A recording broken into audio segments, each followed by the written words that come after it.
अगर गरीब पिछड़ा दलित अल्पसंख्यक का बेटा, अगर गरीब ब्राह्मण का बेटा, गरीब ठाकुर का बेटा अगर पढ़ने के लिए शिक्षा की तरफ चला जाएगा तो उनका दंगाइयों वाला झंडा कौन उठाएगा। जमीन बेचो, चोरी करो, बलात्कार करो, लूट करो, लेकिन शराब चौचक पियो। भाई जो दारूबाजी करेगा वो दारू का ठेका खोलेगा, प्रैक्टिकल बात है। जो पढ़ा लिखा नेता रहेगा वो स्कूल खोलेगा। तो ये कैरेक्टर के आधार पर ये तो होना ही था। स्कूल मर्ज हुआ है, इल्ज़ाम भी लग रहा है कि स्कूल तो मर्ज हो रहे हैं पर शराब ठेके दिन प्रतिदिन बढ़ते जा रहे हैं।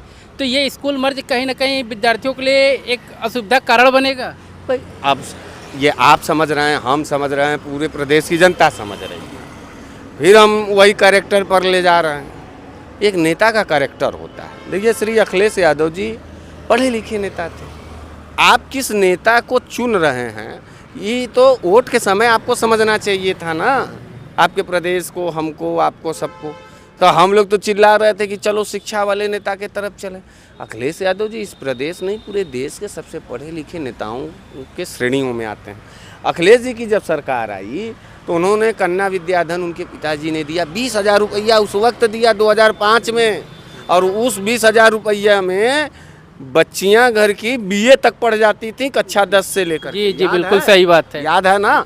हम गलत नहीं ना कर रहे हैं, आप एकदम सही हैं। कहीं ऐसा तो नहीं कि योगी आदित्यनाथ को झूठा अपमानित कर रहे हैं और झूठ बोल रहे हैं। लाखों लड़कियां हमारे प्रदेश की स्वावलंबित हुई और अपने सरकार के द्वारा दिए गए पैसे से बीए एमए कर करके मुख्य भूमिका में आई, मुख्य धारा में आई। अखिलेश यादव जी जब आए तो उन्होंने लैपटॉप देने का काम किया, डिजिटल मोबाइल देने का काम किया, छात्रवृत्ति देने का काम किया, तमाम कॉलेजों में सीटें बढ़ाने का काम किया। उन्होंने कहा कि हमारे प्रदेश का नौजवान, हमारे प्रदेश की बहन बेटियां जब निर्बाध रूप से जो है पढ़ेंगी, हमारा प्रदेश बढ़ेगा।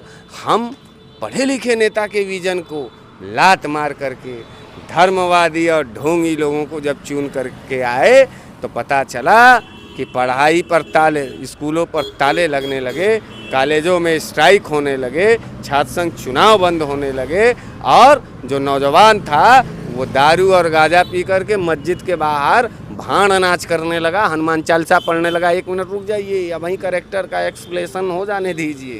जी एकदम आप विस्तार। हम और तो दोष हमारा और आपका है, पाप तो हमने और आपने किया। जब आप लगे जो है मवाली और दारूबाजों वाले नेताओं को चुनने। भाई जो दारूबाजी करेगा वो दारू का ठेका खोलेगा, प्रैक्टिकल बात है। जो पढ़ा लिखा नेता रहेगा वो स्कूल खोलेगा। तो ये कैरेक्टर के आधार पर ये तो होना ही था, ये होना ही था मित्र। हर गांव में पहले देसी अलग शराब की दुकान खुलती थी, उससे 1 किलोमीटर दूर जा कर के अंग्रेजी शराब खुलती थी, उससे भी 1 किलोमीटर जा कर के बियर की दुकान खुलती थी। वो इसलिए सरकारें करती थी कि टेंडरिंग व्यवस्था में जब कम टेंडर पड़ेगा तो कम दुकान खुलेगा। दूसरी बात, जब दूरियां ज़्यादा रहेगी तो लोग पीने से परहेज करेंगे।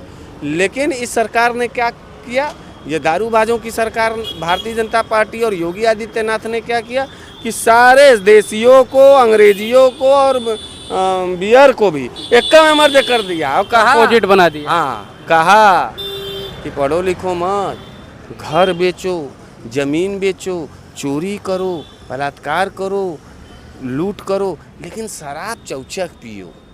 और हर गांव के विद्यालयों को बंद कर करके ये संदेश देने का काम किया कि अगर पीडीए परिवार, अगर गरीब पिछड़ा दलित अल्पसंख्यक का बेटा, अगर गरीब ब्राह्मण का बेटा, गरीब ठाकुर का बेटा अगर पढ़ने के लिए शिक्षा की तरफ चला जाएगा तो उनका दंगाइयों वाला झंडा कौन उठाएगा, भारतीय जनता पार्टी का कुत्ता और गुलाम कौन बनेगा।